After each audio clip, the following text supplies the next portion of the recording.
वक्त हमारी जो गुफ्तगू हो रही है और आगे होनी है वो है जंग वाला जिहाद। आते हैं कि आका अलैहिस्सलाम ने इरशाद फरमाया, खुदा की कसम जिसके कब्ज़े कुदरत में मेरी जान है, मैं इस बात को पसंद करता हूँ कि मैं अल्लाह के रास्ते में शहीद किया जाऊँ, सुम्मा उहया, फिर दोबारा जिंदा किया जाऊँ, सुम्मा उक़्तल, फिर दोबारा शहीद किया जाऊँ, सुम्मा उहया, फिर दोबारा जिंदा किया जाए, सुम्मा उक़्तल, फिर दोबारा शहीद किया जाऊँ, सुम्मा उहया, फिर जिंदा किया जाऊँ, सुम्मा उक़्तल, फिर शहीद किया। बिस्मिल्लाहिर्रहमानिर्रहीम। दरूस से शुमाइल तिरमिज़ी के सिलसिले में आज हमारा 23वां दरस हुज़ूर रहमत दो आलम सल्लल्लाहु अलैहि वसल्लम की जिहादी ज़िंदगी और आपके जंगी साज़ो सामान के मुतालिक है। आका अलैहिस्सलाम के जंगी साज़ो सामान के मुतालिक इमाम तिरमिज़ी रहमतुल्लाहि तआला अलैह ने शुमाइल तिरमिज़ी में जो अहादीस तय्यबात ज़िक्र फरमाई हैं, मुनासिब ये है कि उनका मुताला करने से पहले इस्लाम में जंग और जिहाद की जो हकीकत है और इस्लाम का जो जिहादी नज़रिया है उसका मुख्तसरन जायज़ा ले लिया जाए, ताकि इसके मतलब जो ज़हनों के अंदर शकूक व शुबहात पैदा होते हैं उनका भी ख़ात्मा हो सके।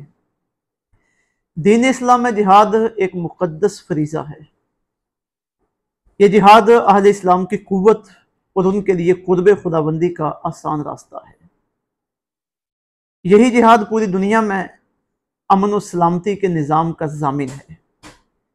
इस जिहाद की अगर हम आसान तरीफ समझना चाहें तो वो ये कि जिहाद इस कायनात इंसानी में ऐसी बातल, फितना परवर और इंसान दुश्मन क़ुव्वतों के ख़ात्मे के लिए अमली जदोजहद का नाम है कि जिन क़ुव्वतों को नसीहत और तलकीन के ज़रिए राह रास्त पर लाना नामुमकिन हो चुका हो, चाहे ये तलवार के ज़रिए हो या किसी और जानलेवा हथियार के ज़रिए हो। और ये जदोजहद उस वक़्त तक जारी रहती है जब तक बातिल क़ुव्वतों के टूटने और फितना फसाद के ख़ात्मे के साथ अमन व सुकून और एलाए कलिमतुल्लाह की सरबुलंदी का माहौल कायम न हो जाए और इंसानी मुआशरे से फितना परवर ताकतों का ख़ात्मा न हो जाए। और इंसानी मुआशरे में जिहाद के ज़रिए फितना परवर ताकतों का ख़ात्मा करना ऐसे ही जैसे सांप बिच्छू और पागल कुत्ते को मार देना। अब ये जो जिहाद के मुतल्लिक़ बुनियादी बात अर्ज़ की गई है, इससे मेरा ख्याल है जिहाद के नज़रिए को समझना बिल्कुल आसान हो गया है। जिस तरह सांप बिच्छू, पागल कुत्ता या इस तरह की जो नुकसानदेह चीज़ें हैं वो लोगों के लिए नुकसान का सबब होती हैं, वो अमन व सलामती के रास्ते में रुकावट होती हैं, फसाद का सबब होती हैं। तो जब उन्हें ख़त्म कर दिया जाए तो माशरे में अमन आ जाता है। इसी तरह माशरे में जब ऐसी फितना परवर क़ुव्वतें आ जाएँ जो माशरे के लोगों के लिए वबाल जान बन जाएँ और अमन का ख़ात्मा करें, तो अब इस्लाम कुछ ख़ास असूल व ज़वाबित पर और कुछ शराइत के तहत फिर इजाज़त देता है कि अब मैदान अमन में आ जाए और इन क़ुव्वतों का ख़ात्मा किया जाए, फितने का ख़ात्मा किया जाए, अल्लाह रब्बुल इज़्ज़त के हुक्म को सरबुलंद किया जाए और अमन कायम कर दिया जाए। और ये जिहाद इस्लाम इंसानी फितरत और अक़ल सलीम के बिल्कुल ऐन मुताबिक है। कौन सा अक्लमंद और सलीमुल फितरत इंसान है जो माशरे में जुल्म सितम और फितना फसाद को नापसंद न करता हो। कुरान और सुन्नत में दीन की खिदमत और नुसरत के लिए मुख्तलिफ कामों को जिहाद का नाम दिया गया है और वो कुरान और सुन्नत की नुसूस जिनमें मुख्तलिफ कामों को जिहाद का नाम दिया गया उनको पेश नज़र रखकर हमारे दौर के तमाम मसालक के जजद उलमा ने जिहाद की एक तारीफ़ पे इत्तिफ़ाक़ की है। वो तारीफ़ ये है कि इस्लाह शरा में इस्लामी अहकाम पर अमल और एलाए कलिमतुल्लाह के लिए की जाने वाली कोशिश जो फ़ी सबीलिल्लाह हो वो जिहाद है। तो ये बड़ी जामे तारीफ़ है जिहाद की कि हर वो कोशिश जो अल्लाह के लिए हो और अल्लाह के झंडे को सरबुलंद करने के लिए हो और इस्लामी अहकामात पर अमल दरामद करवाने के लिए हो, वो जिहाद है। तो इसी तारीफ़ की रोशनी में हम ये कह सकते हैं कि जिस तरह जंग के ज़रिए जिहाद होता है, उसी तरह इल्म के साथ भी जिहाद होता है, अमल के ज़रिए भी जिहाद होता है, माल को अल्लाह के रास्ते में खर्च करना ये भी जिहाद के ज़ुमरे में शामिल होता है और फिर अपने आप को संवारने के लिए, अपने नफ्स की इस्लाह के लिए कोशिश करना ये भी जिहाद भी नफ्स है, इस पर भी जिहाद का इतलाक़ होता है, क्योंकि ये सारी चीज़ें दीन की मदद और नुसरत का सबब बनने वाली है। लेकिन इस वक्त हमारी जो गुफ्तगू हो रही है और आगे होनी है वो है जंग वाला जिहाद, कि जब किसी जगह पे फितना परवस ताकतें जोर पकड़ जाएं और वहाँ पे अहले इस्लाम इतनी ताकत के अंदर मौजूद हों कि वो उनके साथ टक्कर लेकर उनका खात्मा कर सकें, तो फिर उनके ऊपर जिहाद फ़र्ज होता है और उनका काम है कि वो मैदान अमल में आएँ और फितना परवस ताकतों का मुकाबला करके वहाँ पे अमन कायम कर दें और बदअमनी का खात्मा करें। जहाँ तक इस्लामी जिहाद के मकासद हैं और उसके लिए उसके मुआशरे के लिए फ़ायदे समरात हैं, तो थोड़ी सी उन पर भी नज़र डाल देते हैं जो कुरान पाक की मुख्तलिफ़ आयात में और हदीस तजर्बात में आए हैं। क्योंकि ये तफसील का मौका नहीं है तो सिर्फ उनकी तरफ इशारा कर रहे हैं। जिहाद का मकसद कायनात में अल्लाह ताला की मुतलक हाकमियत, अदल इज्तिमाई का क़याम और फितना व फसाद का खात्मा है। और जिहाद शरीयत मुतहरा और दीन हक का निज़ाम नाफज करने के लिए हुकूमत और इक़्तिदार इलाही के हुसूल का सबब है। जिहाद मज़लूम मक़हूर और कमज़ोर मुसलमानों को ज़ालिम व जाबर और कुफरी हुकूमत से निजात दिलाने का सबब है। और जब किसी इलाके में शरई तकाज़ों के मुताबिक जिहाद फ़र्ज हो जाए और हुकूमत के ज़ेर साया उसका आगाज़ हो जाए, तो अब वहाँ दौरान जिहाद इन असूल व ज़वाबित पर अमल करना ज़रूरी होता है। मसलन दौरान जिहाद अपने अमीर की अतात, जो लोग अमलन जिहाद में शरीक नहीं हुए, मसलन औरतें, बच्चे, बूढ़े, उनको कत्ल न करना। दौरान जिहाद चोरी, खयानत, बदअहदी, इंसानों और जानवरों की शक्लें बिगाड़ने से बाज रहना, फलदार दरख्तों को न काटना, खेतों और फलदार दरख्तों को न उजाड़ना और घरों को वीरान न करना। ये सारे असूल व ज़वाबित हैं जो कुरान मजीद में और हदीस तजर्बात में मुख्तलिफ मकामात पे आए हैं। इसी तरह कुछ जिहाद के दुनियावी फ़वाइद हैं और कुछ उखरवी फ़वाइद हैं। अब जिहाद के जो दुनियावी फ़वाइद हैं उनमें से चंद एक ये हैं कि अल्लाह रब्बुल इज़्ज़त की सरज़मीन पर अल्लाह की हुकूमत कायम हो जाती है, कुफ्र और शिरक का खात्मा हो जाता है, बातिल, ज़ालिम और जाबर कुव्वतों का खात्मा हो जाता है, और उसके बाद अदल का निज़ाम कायम हो जाता है, खुशहाली का निज़ाम कायम हो जाता है, औरतों, बच्चों, बुज़ुर्गों को तहफ़्फ़ुज़ मिल जाता है, शरीयत का खूबसूरत और इंसान दोस्त जो निज़ाम है वो वजूद में आता है, जिससे इंसानियत के लिए हमेशा के लिए फ़वाइद मौजूद हैं। और फिर जिहाद में ही अल्लाह की मदद बंदे के शामिल हाल होती है। बंदा शहीद बन के या तो अल्लाह की बारगाह में पहुँच जाता है या गाजी होने का एजाज़ हासिल करके वापस पलटता है। और जो जिहाद के उखरवी फ़वाइद हैं वो ये कि अल्लाह ताला की बारगाह में मुजाहिदीन के लिए मग़फ़िरत है, बख्शिश है और पकीज़ा रिज़्क़ के वादे हैं। मैदान क़यामत में मुजाहिदीन को एज़ाज़ व इकराम से नवाजा जाएगा, जन्नत में दाखिला होगा, और सबसे बढ़कर जिहाद की वजह से अल्लाह रब्बुल इज़्ज़त की रज़ा और अल्लाह के दीदार का हुसूल मुमकिन हो जाता है। मेरे और आपके करीम आका सल्लल्लाहु अलैहि वसल्लम को जिहाद किस कदर पसंद था और कितना शौक था आपके अंदर जिहाद करने का।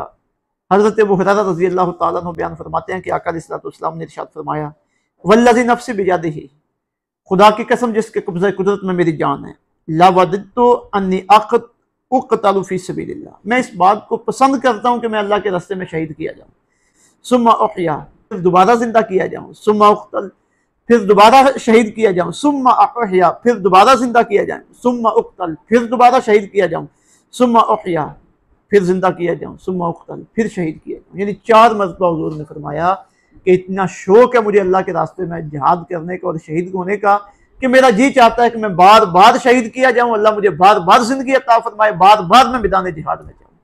यह आका अलैहिस्सलातु वस्सलाम का शौक जिहाद है। तो जब मेरे और आपके करीम आका सल्लल्लाहु अलैहि वसल्लम आज जिहाद के इतने शौकीन थे, तो फिर आका अलैहिस्सलातु वस्सलाम ने जिहाद का सामान भी तैयार करके रखा हुआ था।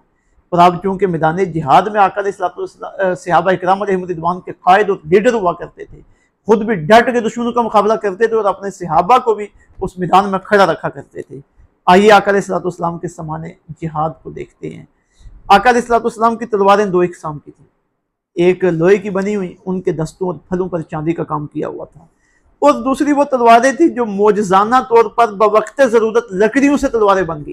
पहले वो लकड़ियाँ थीं, जब ज़रूरत पेश आई आका अलैहिस्सलातु वस्सलाम ने निगाह करम की, वो लकड़ी तलवार बन गई।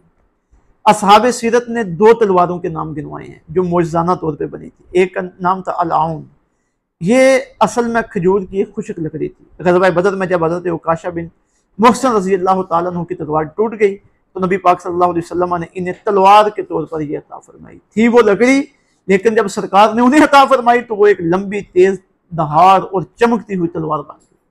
फिर सारी जिंदगी वो उससे जिहाद करते रहे। एक तलवार का नाम है अल-अर्जून, यह भी खजूर की शाख थी। आका अलैहिस्सलाम ने ग़ज़वा उहद में हज़रत अब्दुल्ला बिन जहश को अता फरमाई तो वो भी तलवार बन गई। ये जो तलवार है ये ज़माने कदीम में न सिर्फ इंसानों का हथियार होती थी बल्कि उनकी क़ुव्वत, शजाअत और मर्दानगी की अलामत भी हुआ करती थी। मेरे और आपके करीम आका सल्लल्लाहु अलैहि वसल्लम की तलवार किस तरह की थी? हज़रत अनस रज़ियल्लाहु तआला अन्हु फरमाते हैं, कानत कबियतु सैफ रसूलुल्लाह सल्लल्लाहु अलैहि वसल्लम मिन फिद्दा। कहते हैं कि आका अलैहिस्सलाम की तलवार मुबारक का जो कब्जा था वो चांदी का बना हुआ था। जंगी हालात में ज़िरा को अहम अहमियत हासिल है। ये जंगी लिबास के तौर पर इस्तेमाल की जाती है और इससे मैदान जिहाद में मुजाहिद का बचाव होता था। आका अलैहिस्सलाम भी इसे इस्तेमाल फरमाया करते थे। हज़रत साहिब बिन यजीद रज़ियल्लाहु तआला अन्हु आप बयान फरमाते हैं कि रसूलुल्लाह सल्लल्लाहु अलैहि वसल्लम काना अलैहि यौम उहदिन दिरआन, कि आका अलैहिस्सलाम जब उहद के दिन जिहाद के लिए तशरीफ ले गए तो आपने दो ज़िरे पहनी हुई थी। कद ज़ाहरा बैनहुमा, एक के ऊपर दूसरी थी।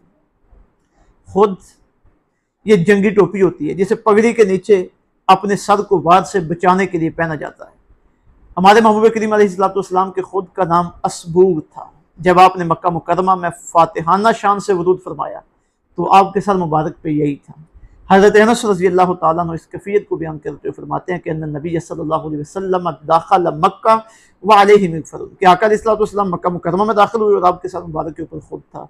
फ़क़ील लहू, तो आपसे अर्ज़ की गई, हाज़ा इब्नु ख़तलिन, ये इब्न ख़तल है, मुतअल्लिक़ुम बिअस्तारिल काबा, जो खाना काबा शरीफ के पर्दों के पीछे छुपा हुआ है।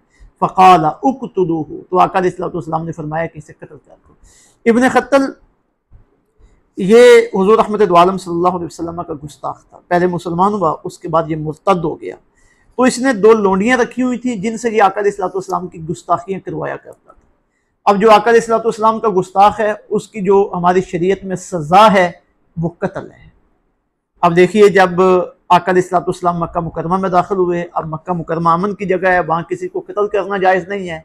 गुस्ताखी रसूल इतना बड़ा जुर्म है कि मक्का मुकरमा भी, खाना काबा भी उसे पनाह नहीं देता। तो जब फरमाया गया कि इब्न ख़तल खाना काबा के पर्दों के पीछे छुपा हुआ है, वो इसी उम्मीद के साथ छुपा था कि यहाँ छुप जाऊंगा तो मुझे पनाह मिल जाएगी और मुझे अमान मिल जाएगा। तो आका अलैहिस्सलाम ने फरमाया उक़्तुलू, इसे कत्ल कर दो। तो फिर खाने काबे के पर्दों के पीछे से उसे निकाल कर सेने हरम में उसे कत्ल किया। ये इतना बड़ा जुर्म है गुस्ताख़ी रसूल। ये जो हमारा नारा है ना, गुस्ताख़ी रसूल की एक ही सज़ा, सर तन से जुदा, ये इसी तरह की अहादीस तय्यबात के शॉर्ट तर्जुमे हैं।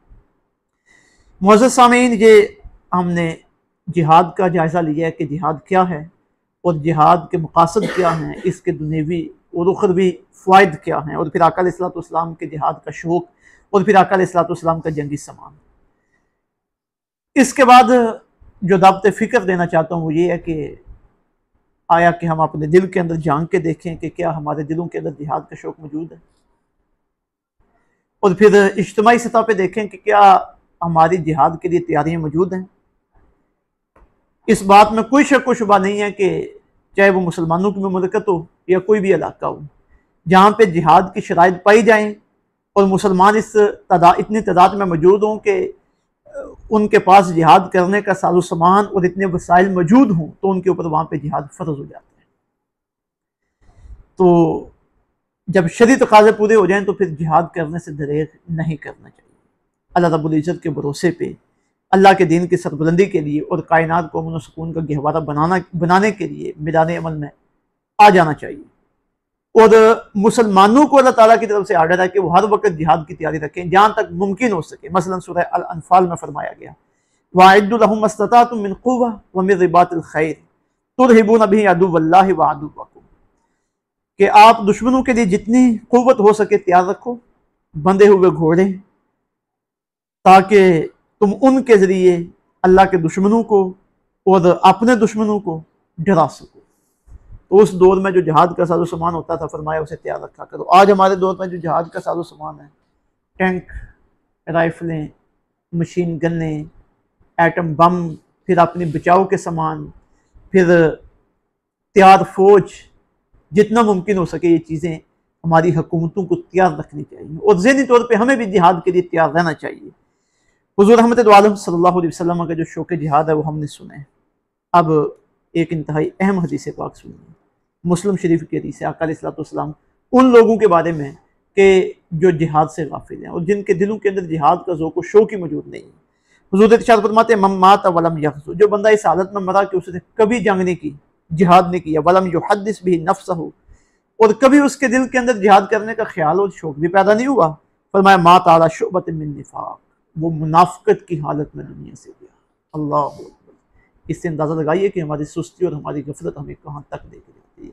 भाई जिहाद फ़र्ज़ होगा, वो तो किस्मत की बात है कि हमारी ज़िंदगी में फ़र्ज़ हो या ना हो, लेकिन कम से कम हमें जिहाद के लिए तैयार तो रहना चाहिए। हमें अपने बच्चों को आका अलैहिस्सलाम के ग़ज़वात पढ़ के तो सुनाने चाहिए, अपने मुजाहिदीन के वाक़यात तो सुनाने चाहिए। हज़रत ज़ैनुल आबिदीन रज़ी अल्लाह तआला अन्हु आप फरमाते हैं कि हमारे घरों में जिहाद के वाक़यात ऐसे सुनाए जाते थे जैसे कुरान मजीद की सूरतें सुनाई जाती हैं। तो ये हमने जज्बे जिहाद को बेदार करना है, अपने बच्चों को आका अलैहिस्सलाम की जिहादी सीरत सुनानी है, सहाबा किराम अलैहिम रिदवान के वाक़यात सुनाने हैं जिहादी, और मुजाहिदीन इस्लाम की बातें सुनानी है, ताकि वो डरपोक न रहें बल्कि वो मुजाहिद बने और उनके दिलों के अंदर अल्लाह के रास्ते में मर मिटने का और अल्लाह के दीन की मदद करने का जज्बा पैदा हो। ये आका अलैहिस्सलाम की सीरत तजुर्बा का इंतहाई अहम पहलू है जिसे उजागर करने की दौर हाज़िर में ज़रूरत है। अल्लाह ताला अमल की तौफ़ीक़ अता फ़रमाए। व मा अलैना इल्लल बलागुल मुबीन।